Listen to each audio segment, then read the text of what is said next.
warahmatullahi wabarakatuh. Kami dari kelompok 3 akan mempresentasikan makalah kami yang berjudul Tujuan, Sasaran, dan Ruang Lingkup Supervisi terkait Sumber Daya Manusia pada PAUD.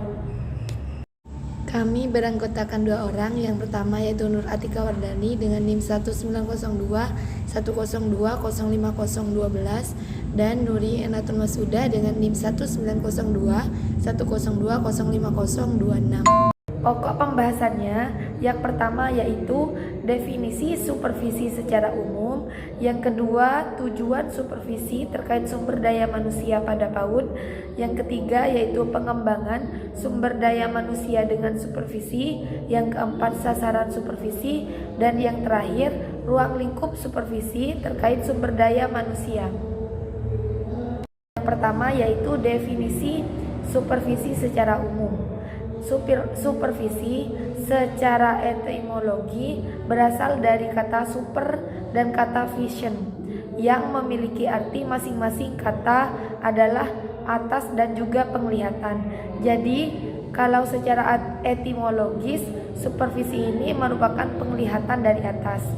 Nah, jadi definisi supervisi secara umum adalah pengarah serta pengendalian pada tingkat anak buah. Bisa berarti karyawan atau anak didik yang berada di bawahnya dalam suatu organisasi atau kelompok. Selanjutnya yaitu tujuan supervisi terkait sumber daya manusia pada PAUD. Yang pertama yaitu meningkatkan mutu kinerja guru, seperti membantu guru dalam memahami tujuan pendidikan dan apa peran sekolah dalam mencapai tujuan tersebut, membantu guru dalam melihat secara lebih jelas dan memahami keadaan dan kebutuhan siswanya, membentuk moral kelompok yang kuat dan mempersatukan guru dalam satu tim yang efektif, bekerja sama secara akrab dan bersahabat, serta saling menghargai satu dengan yang lainnya, meningkatkan kualitas pembelajaran yang pada akhirnya meningkatkan prestasi belajar siswa. Kemudian yang kedua yaitu meningkatkan keefektifan kurikulum sehingga berdaya guna dan terlaksana dengan baik. Yang ketiga yaitu meningkatkan keefektifan dan keefisiensian sarana dan prasarana yang ada untuk dikelola dan dimanfaatkan dengan baik sehingga mampu mengoptimalkan keberhasilan siswa.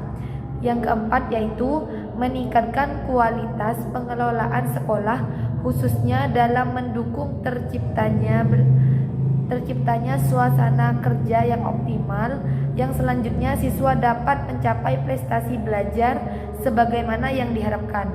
Kemudian yang kelima yaitu meningkatkan kualitas situasi umum sekolah sehingga tercipta situasi yang tenang dan tentram serta kondusif yang akan meningkatkan kualitas pembelajaran yang menunjukkan keberhasilan lulusan. Selanjutnya, pengembangan sumber daya manusia dengan supervisi. Guru merupakan penentu keberhasilan pendidikan melalui kinerjanya pada tataran institusional dan ekspresiensal, sehingga upaya meningkatkan mutu pendidikan harus dimulai dari aspek guru dan tenaga kependidikan lainnya yang menyangkut kualitas keprofesionalan maupun kesejahteraan dalam satu manajemen pendidikan yang profesional. Nah, ada 2 metafora untuk menggambarkan pentingnya pengembangan sumber daya guru.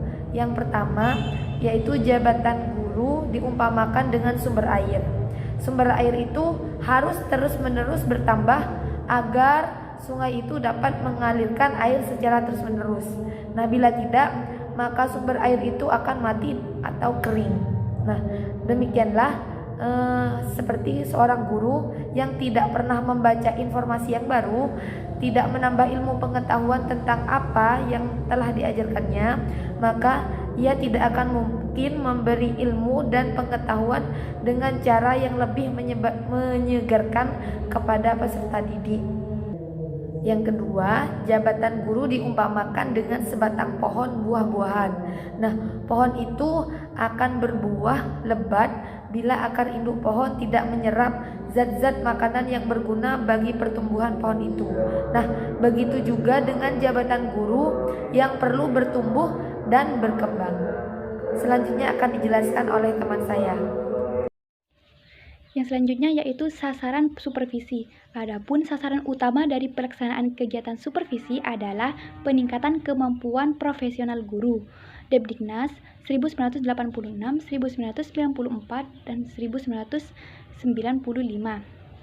Menurut Daryanto 2015 nomor 6, sasaran supervisi ditinjau dari objek yang disupervisi.